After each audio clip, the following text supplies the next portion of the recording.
Capítulo 1. El nacimiento de Elías, el profeta del fuego. En una aldea sencilla, al pie de las imponentes montañas de Galaad, una mujer de corazón afligido rezaba cada noche, clamando a Dios por un hijo. Ella y su esposo, un humilde pastor, habían vivido años en la espera de un milagro que nunca llegaba. Las tierras de Galaad eran áridas, pero sus corazones eran fértiles de fe. Aquella región, aunque seca y desolada, sería testigo del nacimiento de uno de los más grandes profetas que caminarían sobre la tierra, Elías. En una noche oscura, bajo el cielo estrellado, la mujer sintió que algo diferente ocurría en su interior.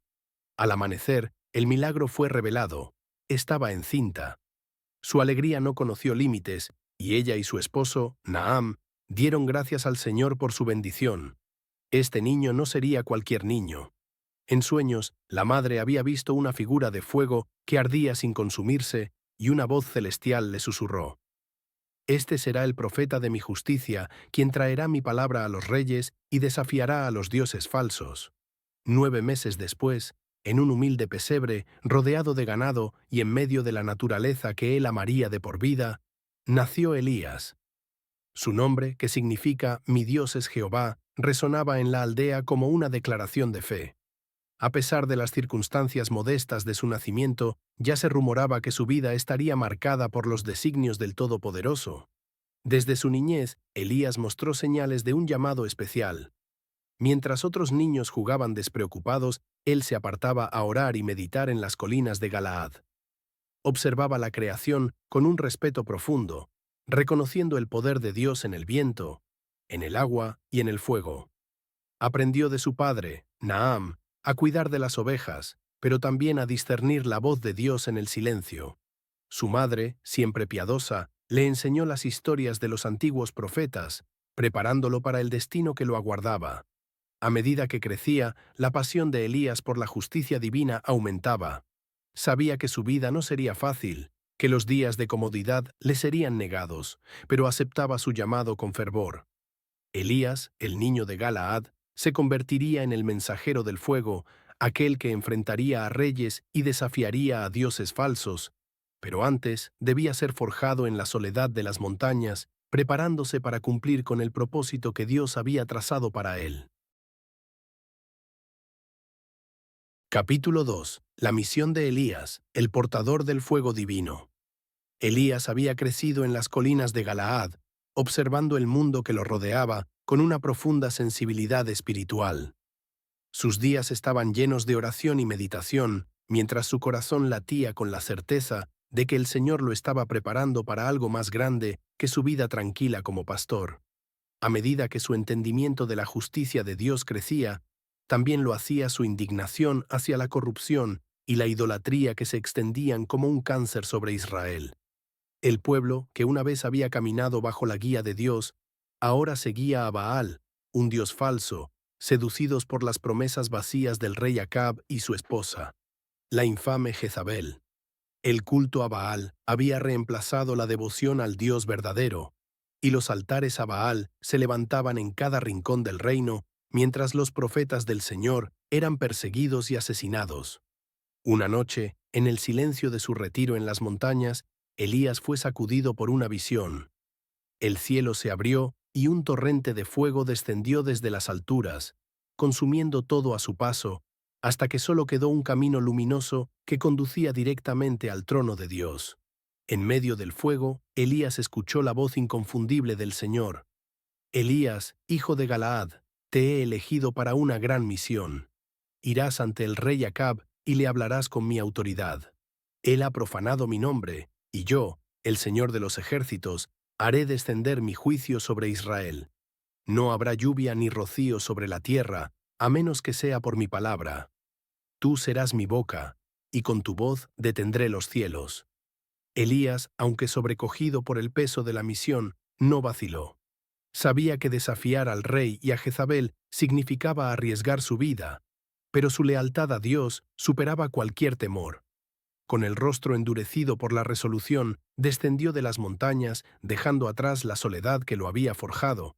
En su camino hacia Samaria, la capital del reino, Elías observaba los campos resecos, y aunque todavía no había pronunciado la maldición de la sequía, sentía que la tierra ya sufría por la corrupción de su pueblo. Las ciudades estaban llenas de altares a Baal, y los gritos de los sacerdotes idólatras resonaban en sus oídos como una burla al Dios verdadero. Cuando finalmente llegó al palacio del rey, los guardias lo miraron con desdén, pero la presencia de Elías era imposible de ignorar. Con un paso firme y una mirada que parecía arder con el fuego del cielo, exigió ver al rey.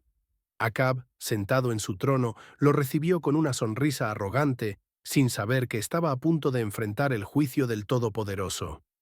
Elías no titubeó al hablar.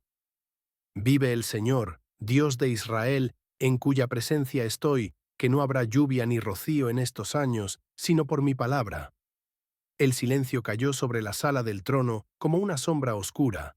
Acab, sorprendido por la audacia del profeta, no pudo responder, y antes de que pudiera reaccionar, Elías desapareció tan rápido como había llegado, dejando a los consejeros y a los guardias paralizados. La palabra de Dios había sido pronunciada, y con ella el juicio comenzaba. Mientras Elías se alejaba del palacio, una sensación de paz inundó su corazón. Sabía que las fuerzas del mal intentarían perseguirlo, pero también sabía que el Señor estaba con él. La sequía llegaría, y con ella, la oportunidad de demostrar a Israel que solo el Dios verdadero tiene poder sobre la creación. Elías había aceptado su misión y la historia de Israel nunca volvería a ser la misma. Capítulo 3. Las hazañas de Elías, el profeta del poder divino. Elías se había convertido en un hombre marcado. Después de declarar la sequía ante el rey Acab, el cielo se cerró como una señal del poder de Dios, y no cayó ni una sola gota de lluvia sobre Israel. La tierra comenzó a agrietarse, las cosechas murieron, y la desesperación se apoderó del pueblo. Pero el profeta de Dios no permaneció en la corte del rey, sino que fue llevado por el Señor a lugares secretos, siempre bajo la protección divina. Su primera parada fue un arroyo llamado Kerit, un pequeño y oculto refugio en medio de la sequía. Allí, Elías bebía del agua del arroyo, mientras los cuervos, enviados por Dios, le traían pan y carne cada mañana y tarde. Era un milagro que demostraba que, aunque la tierra se estaba secando, el cuidado de Dios nunca se agotaba. Durante meses, Elías vivió en ese escondite hasta que incluso el arroyo se secó. Entonces el Señor lo envió a Sarepta, una ciudad pagana en la tierra de Sidón. En Sarepta, Elías encontró a una viuda y su hijo, al borde de la desesperación. Tenían solo un puñado de harina y un poco de aceite, suficiente para una última comida antes de morir de hambre. Pero Elías, lleno de fe, le dijo a la mujer: «No temas, hazme primero a mí una pequeña torta, y después haz para ti y tu hijo, porque así dice el Señor. No faltará la harina en la tinaja, ni el aceite en la vasija, hasta que el Señor envíe lluvia sobre la tierra». La viuda, con fe temblorosa, obedeció, y tal como Elías lo había dicho, la harina y el aceite nunca se agotaron. Día tras día, el milagro sostenía a la familia. Sin embargo, las pruebas no habían terminado. Poco después, el hijo de la viuda cayó enfermo y murió. El grito de dolor de la madre llenó la casa, y ella, desesperada, culpó a Elías. Pero él, confiando en el poder de Dios, tomó al niño en sus brazos, lo llevó a su habitación y clamó al Señor: «Oh Señor, Dios mío, haz volver el alma de este niño a él». Dios escuchó el clamor de Elías y el niño revivió. Al verlo, la viuda cayó de rodillas y declaró: «Ahora sé que eres un hombre de Dios y que la palabra del Señor en tu boca es verdad». Estas hazañas no eran solo milagros, sino señales del poder de Dios en tiempos de oscuridad. Mientras la tierra de Israel languidecía en sequía, Elías demostraba que la mano del Señor era capaz de proveer y de restaurar la vida misma. Cada uno de estos actos de fe era un anticipo de lo que vendría, un enfrentamiento definitivo entre el poder de Dios y los falsos dioses que habían atrapado al pueblo.